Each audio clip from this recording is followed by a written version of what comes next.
We're going to dive into the latest around the Dallas Cowboys here in just a second, including some contract notes and free agency updates. Before we do that, though, we are this close to getting to 90K subscribers. So if you want to join us here at the Cowboys Report and get daily videos on America's team, all you have to do is hit that big red button and subscribe today.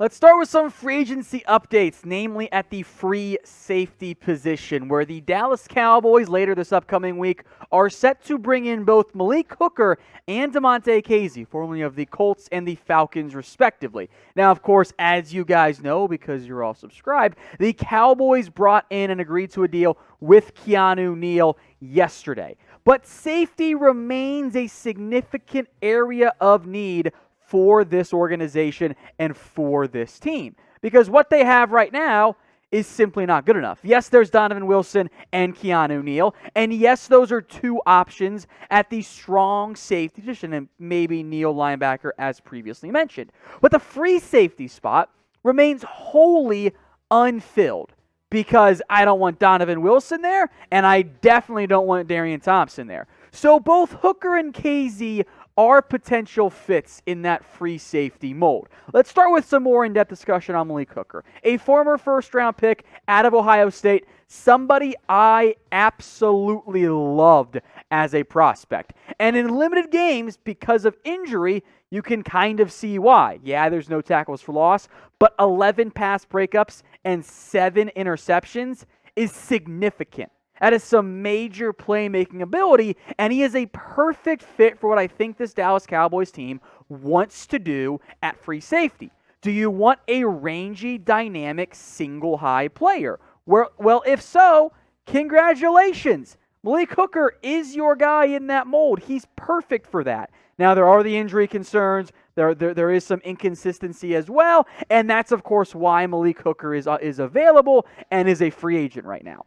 You could also go bring in Damontae Kazee, which I am fine with. I know there are some concerns of, you're just bringing back the Falcons, which is fair, but the Falcons' pass defense was not bad because of the play of Damontae Kazee or because of the play of Keanu Neal. They were bad, simply put, because the pass rush was pretty much non-existent and there really wasn't much going in the way in terms of actual impact cornerback play outside of maybe one guy in A.J. Terrell, and Kazee was limited to just 4 games last year. So from a stat sheet perspective, there's not a whole lot of, that's the guy we want, right? Like, it's not like Kazee balled out in 2020. Pretty solid in 2019. The real reason you might want to bring this guy in is from 2018, when he had 7 interceptions in one season. Now, Kazee is very much an undersized player, but he does indeed fit what I think that this Dallas Cowboys team is in the market for. An impact free safety who can play that role and, of course, also does mesh and we know works with Dan Quinn. So all of those things make sense. Now, in the end, I'm mostly on board with bringing in whichever guy you want to bring in terms of preferred interest at a safety. I would prefer Malik Hooker, but I really am fine either way. So get your votes in here for me. Which player would you rather bring in if you were the Dallas Cowboys? Type H for Malik Hooker or type K for Damontae Kazee. This question is the pinned comment on today's video. So to get the ad break here on YouTube, scroll on down and get your votes in. Let's go to some news around the Cowboys. Jaylon Smith going to be back in 2021.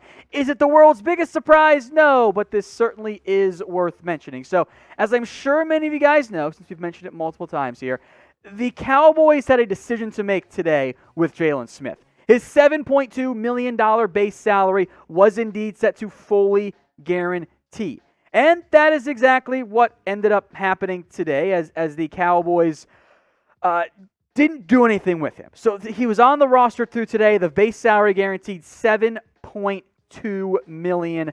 Jaylon Smith is set to be back as a member of the Dallas Cowboys in 2021. And yes, there could be a really weird scenario where like a crazy trade appears or they move on in the future, but that's all highly, highly unlikely. With this move to not release or make Jaylon Smith a post-June 1st cut, he's going to be back next year as a member of the Cowboys for this upcoming season. And from a tackle perspective, it's like, oh, yeah, awesome. Look at all these plays this guy ended up making. The flip side, of course, is that, he hasn't exactly been the most reliable player in terms of consistency. The regression happened for Jaylon Smith. There's no way to get around that fact. And he's always been a pretty good tackler, and he was better down the stretch. I do want to emphasize that. And this Dallas Cowboys team clearly believes that giving Jaylon Smith a year under Dan Quinn will help him get back to that prime 2018 form.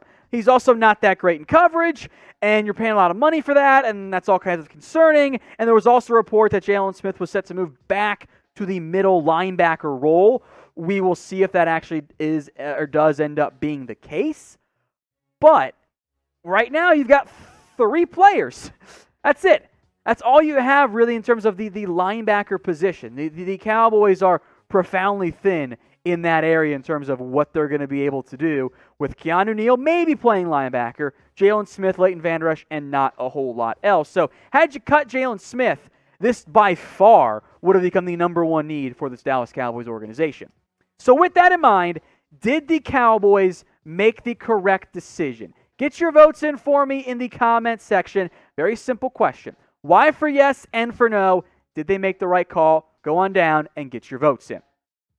Some more contract news I did want to get into as well around Zeke Elliott. Much like Jaylon Smith, he also had some guarantees coming his way today. Unlike Jaylon, it's actually for next year, where Zeke Elliott has a $12.4 million base salary guaranteeing today. In reality, there wasn't really any way that the Dallas Cowboys were going to be able to get out of this contract, at least for this year. Unless a team steps up and suddenly throws a whole bunch of money or a whole bunch of assets in a trade, Zeke was going to be back for Dallas. This should not surprise anybody. He will once again be the lead back for the Cowboys in this upcoming season. Now, I do want to make a note that it doesn't mean that's in the best interest. And I know some of you are not too pleased. In the end, I think it's mostly fine for the Dallas Cowboys to be in this particular position and be set up in this fashion. So Zeke's back. He's going to be RB1, and then it's going to be a different, backup type situation in terms of figuring out what the role looks like for Tony Pollard. How involved is he in the end in terms of getting touches? Is he a legitimate option? Is he hey, we're going to take care of ourselves here, and we're going to use him a little bit heavier than we have in the past? I don't know if that's going to be the route. But in the end, this decision here does indeed mean that Zeke's going to be your guy next year, and potentially in 2022 as well, although next year it does become easier to move on from him going forward. Today's show is made possible by our sportsbook partner, BetUS. Head over to chatsports.com/bet and use the promo code that you see on your screen.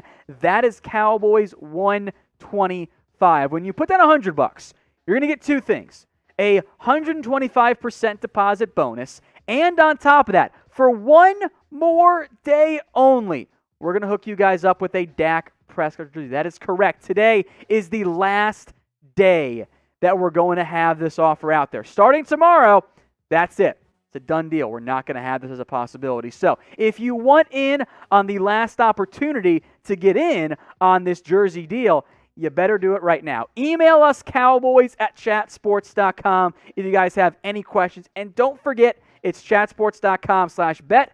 Promo code Cowboys125. And you got to put down $100 and place a bet on March Madness in order to be eligible. And this deal does end today. I did want to wrap up here, by the way, with some notes on some recent roster moves made by the Dallas Cowboys organization. Some more minor ones, but I thought at least worth discussing. So Malik Turner, the special team-focused guy, has been re-signed by the Dallas Cowboys. He's back. The Cowboys then waived 4 players, one of which was claimed on waivers, right? Marcus Henry, the center, gone. Cole Catini, the tight end, gone. Chris Lacey, the receiver, gone. And then jon'vea Johnson, who many of you guys liked, He's also out as a member of the Dallas Cowboys. In fact, was immediately claimed on waivers by the Jacksonville Jags. So this is where things sit then in terms of the wide receiver depth chart, the updated version, if you will. Of course, you have Amari Cooper, you have Michael Gallup, you have CeeDee Lamb. You're in pretty decent shape overall in terms of receiver. Cedric Wilson, Noah Brown are also back. Malik Turner will fight for a roster spot as a special teamer. We don't know the details on his contract, but I promise you it's going to be pretty darn cheap. Parker Guidry, we'll see if they end up doing anything. But the Cowboys could maybe look late round, undrafted free agency for a receiver with jon'vea Johnson gone. But I think in reality, barring a trade, they're in pretty good shape at the wide receiver position.